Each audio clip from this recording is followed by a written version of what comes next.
Are you a high-performing parent, entrepreneur, or high achiever in pursuit of excellence? Welcome to The Nexus Podcast, a podcast custom-tailored for families like ours, driven, affluent, and eager to lead extraordinary lives. From rockstar stay-at-home moms to high-producing CEOs, we choose to model success for everyone we are surrounded by. We prioritize health over sickness, embrace a vitalistic lifestyle, and seek to tap into the limitless potential that God has bestowed upon us. I'm Dr. Daniel Kimbley, your host, and on this podcast, we'll uncover the secrets to living a fulfilling and abundant life, where you and your loved ones can thrive physically, mentally, and spiritually.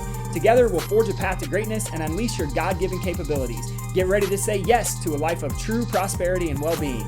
This is The Nexus Podcast.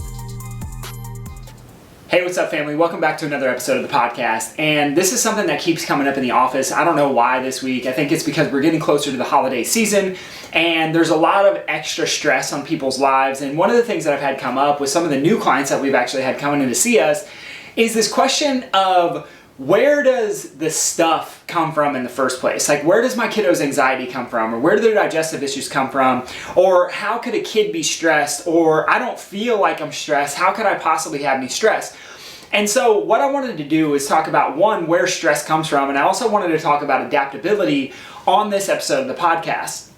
But before we get into that conversation, one of the things that you have to understand about the way that your brain is designed to work is that if there is something that is dangerous or threatening, your brain is going to put you on high alert to pay attention to it. And so then what happens is, through a series of processes, the first thing our body does is it fires a stress or a fight or flight response. After that fight or flight or that stress response is fired within the body, then eventually we're going to get up to a higher level of the brain to really discern, like, okay, is that something that we need to worry about or something that we not need to worry about? And so what this kind of looks like when we talk about this conversation of stress is the idea that, if you could imagine for a second that you're laying in bed asleep at night and the smoke detector starts to go off in your house and you hear it, you immediately wake up out of bed, your body, your heart's racing, you have a fight or flight response. The first thing you're going to do, with very little rationality, is you're going to go try to find which smoke detector is going off in your house. Or at least I hope that that's what you would do. I know that's what I do. And it's kind of like this innate thing, right? It's not like you wake up and you go, should I go and should I check? Or maybe I should just, like, we don't go through the decision-making process yet, because stress hormones turn off the decision-making process because they want to put us on high alert to keep us safe and protected. So the first thing we're going to do is we're going to go figure out, okay, where's that coming from? Once we figure out where it's coming from, then your brain's going to start to be like, okay, it's the one in the bedroom. And then if it's the one in the bedroom that's going off, then your brain's going to be like, well, do I smell smoke? Is there anything, like, does anything look out of the ordinary? And your brain will kind of start to go through this decision-making process after that. All the while, you're still looking for a stress, right? You're still looking for the stressor. You're still looking for the threat. You're still looking for the fire, if you will. So if your house is anything like mine, you've had a smoke detector go off before for no apparent reason at all, and then you end up just going back to bed and you don't really think anything of it, but it takes a minute for your body to go back to bed. So you had the stress response. You had a stress. Your brain told you, hey, there's something scary. You need to wake up. You either need to fight it or you need to run away from it. And then you do neither of those things, and your body says, just in case that threat's there, like, let's just stay on alert a little bit. And if you're anything like me, then what will happen is you'll keep laying there thinking, like, I don't smell anything, I don't hear anything, I don't see any strange light, because your body's still in this alert process. So what happens is that over time, if we have these teeny tiny stresses, like the smoke detector going off in the middle of the night, if your house wasn't on fire, seems like a little tiny, it doesn't even, most people would say, like, that's not stressful, but it triggers a stress response in your body. Your body literally lets out these hormones, cortisol, adrenaline, norepinephrine, to wake you up, to get you alert, to increase your heart rate, to increase your blood pressure, to increase your blood sugar levels, to increase inflammation in your body, to decrease testosterone, to turn off growth hormone, to break down your muscle tissues. There's a bunch of other things that happen, and the reason it happens is to keep you safe and protected, just in case you have to get in a fight or you have to run away from something. So here's what's interesting about this, right? Is I started thinking about, okay, what's the research say? What do researchers say on this topic of stress and this idea that, like, what happens if we have a lot of stress in our lives? And so the idea, this concept of adaptability came up. And one of the quotes, I've shared this on a different episode of the podcast, but I really wanted to share it with you today because I feel like it's crucial to the understanding of everything that we're going to talk about through the rest of this episode, which is what causes stress in the first place. Because most people would think like, okay, a death in the family, that's going to cause stress. Or like work is super high stress. I have these deadlines that I have to hit. And those are stresses, but there's something else that causes stress that's arguably more important than anything that you could possibly think of, which I'll share with you in a second. But what you have to understand is like, people ask me all the time, they're like, what do you do? My job is one, and it's simple. It's not to fix people. It's not to heal people. It's to get their bodies or their brains to interpret the world differently. In other words, to become more adaptable. And so this is what Christopher Kent says. He's a researcher. And the name of this article it's called Salutogenesis and the Promotion of Positive Mental Health in Older People. And so what he says in the context of this is this. He says that adaptability determines the scope of human experience. As human beings, we have a choice. We can avoid challenges and narrow the scope of our experience, which a lot of people do, because when you're in a fight or flight state, you're actually going to turn off the part of your brain that's responsible for taking risk and learning new material, etc. So we can avoid challenges and narrow the scope of our human experience, or we can remove barriers that limit the expression of our potential. Adaptability defines life. So when I am working with the people that we work with, maybe you are one of those people, maybe you are not. It's very important to understand that my job is not to release stress from your life. My job is not to take away the stresses from your life. My job is very simple. It's to figure out where's your body in a deficit and how can we increase the adaptability within your brain so that when stresses come, you feel safer to take risks, or maybe you don't interpret them as stressful. Because remember, he says, adaptability determines the scope of our human experience. So what's interesting about this is like we have a choice, right? We have a conscious role in the fact that we generate like most of our stresses via how we perceive the world around us. I got to say that one more time because I feel like it's crucial to understand.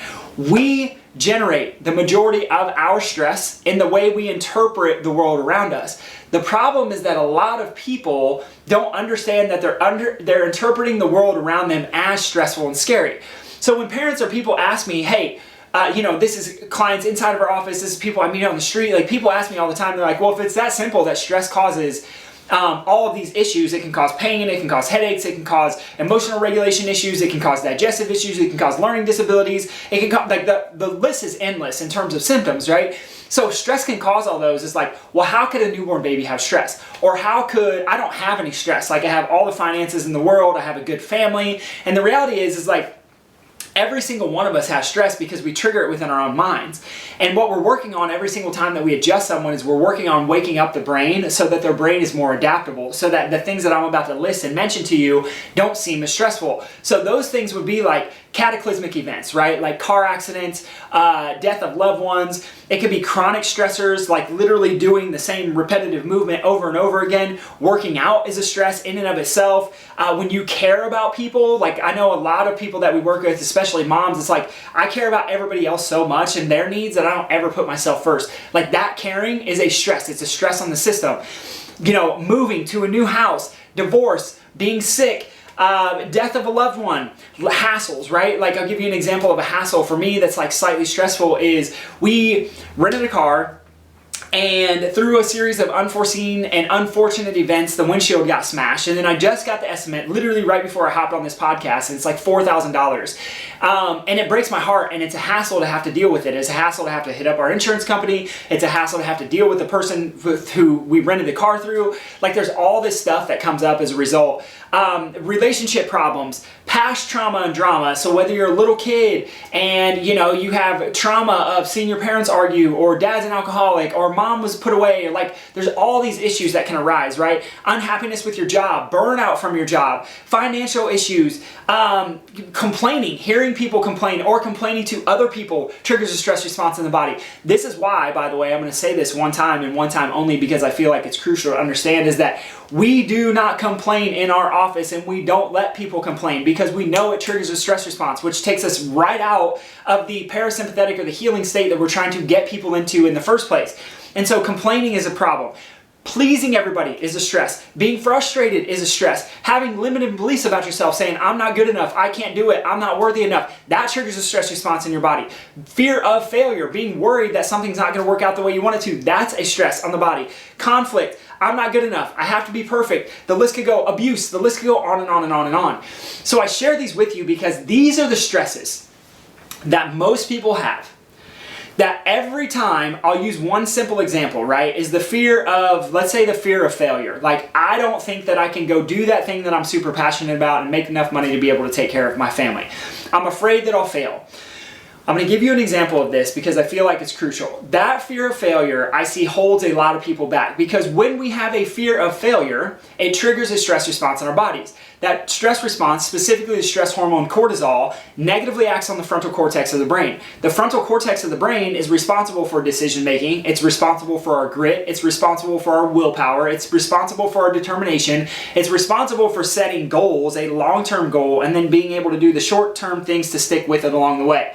So if you have a fear of failure, if you're worried that you're going to fail, you literally turn off the part of your brain that's going to allow you to succeed in the first place. And so there's this cycle that happens within the brain and within the body, and this is what we're helping free people from, right? This is why I tell people, like, I can't fix you because I'm not smarter than the physiological system in your body, but what we do know is that when we get joints of your spine moving properly, we can stimulate, we can strengthen the front part of your brain, and we can wake it up. So it says that's actually not that scary. I'm talking about adaptability. It's talking about things that used to look scary no longer look scary. Things that used to be impossible start to look possible. Where it used to feel hopeless, that now starts to be a sense of hope. And the reason that this happens is because we're waking up the very part of your brain that is responsible for those skills in the first place. And so all the time, adults come in and they say, I don't have any stress. Like, finances are good, relationships are good, but then they have these other things lingering underneath, and it's what's keeping them from healing. It's what's keeping them from getting better. And every time that we start adjusting someone, we're literally waking up their brain. And when you can become awareness of the fact that, like, I don't care who you are, every single one of us has these stresses in our lives. We have pressure, being a people pleaser, or, the fear of finances, or arguments, or conflicts, or whatever it is. Like, we naturally have them, right? Trying to look perfect on Instagram is a stress. Some of the ones that I left out, like looking at blue light on your cell phone or on your computer screen, immediately triggers a stress response in your body. EMFs, 5G, triggers a stress response in your body. Pollution in the air triggers a stress response in your body. Eating food that's not actually food, but it's actually a bunch of chemicals, triggers a stress response in your body. So there's all these things that trigger stress. The job is not to take away the stress, right? Obviously you want to eat clean, obviously you want to exercise, you want to do some of those things, but the idea is that we make your brain more adaptable. We make it able to be able to look at something that used to be scary and go, oh, that's not that scary anymore. As a matter of fact, I want to share a super cool story with you because I get very passionate about it. One of our newest clients starts coming in, and this person's like, I got to tell you, I used to really want to do this career path, and I kind of put it on the back burner, and I just got a job and started working, and like ever since I started coming here, I'm so fired up about it again. I started looking at schools, I've had some interviews, I've had some conversations, things are starting to work. And the reason that this happened is because that fear went away, because when we turn off the stress in the body, the brain starts to go, oh, there's nothing to be worried about. So circling back, right, to our conversation about the smoke detector, what if you could wake up and yes, your body triggers a stress response, but very quickly you go, oh, there's no smoke, there's nothing to worry about, let's keep moving forward. I can go back to sleep more peacefully. Like, this is what it's actually all about. And this is what we do with people, is we help them be more adaptable so that they can thrive through every single phase of life. And this can start, some of this adaptability can start as early as the first breath. Even earlier, I talked about the mice study on a previous episode of the podcast, where we found that mice have already predisposed themselves to a pain or pleasure response by the second trimester before they're actually born. And so the same thing is true for human babies, is that if mom's super stressed out, it's going to bring a babe stressed out into the world, and they're going to be more anxious, they're going to be more fearful. Even if it's subcortical, even if they don't know it exists, it does exist. So that is to say this, is that all of us have stress. It's our ability to adapt to that stress that determines our expression of life, like I talked about before. If we're going to express our full potential, We have to be able to better adapt to stress, not to avoid it, not to hide from it, but to be able to adapt to it, be able to take it on better. And for every single person that I work with inside of my office, for every single person that I encounter, honestly, if I could share with you for a minute and be completely vulnerable, every person in the world, I just pray and hope that they would have more adaptability. And the number one way I know to achieve more adaptability is through a healthy, functioning, well-regulated nervous system, and that cannot happen without properly moving joints of the spine. So my friends, is there places in your life where as I talk about these stresses, you realize that like, oh, maybe I do have some stress? And then how can you start to train yourself to become more adaptable? There's so many strategies around this, but I had to share it with you. My friends, I love you. I appreciate you. If you got some value out of it, if you could leave a rating and leave a review, share this up with somebody who needs to hear it, and I will for sure come at you again next week. Peace.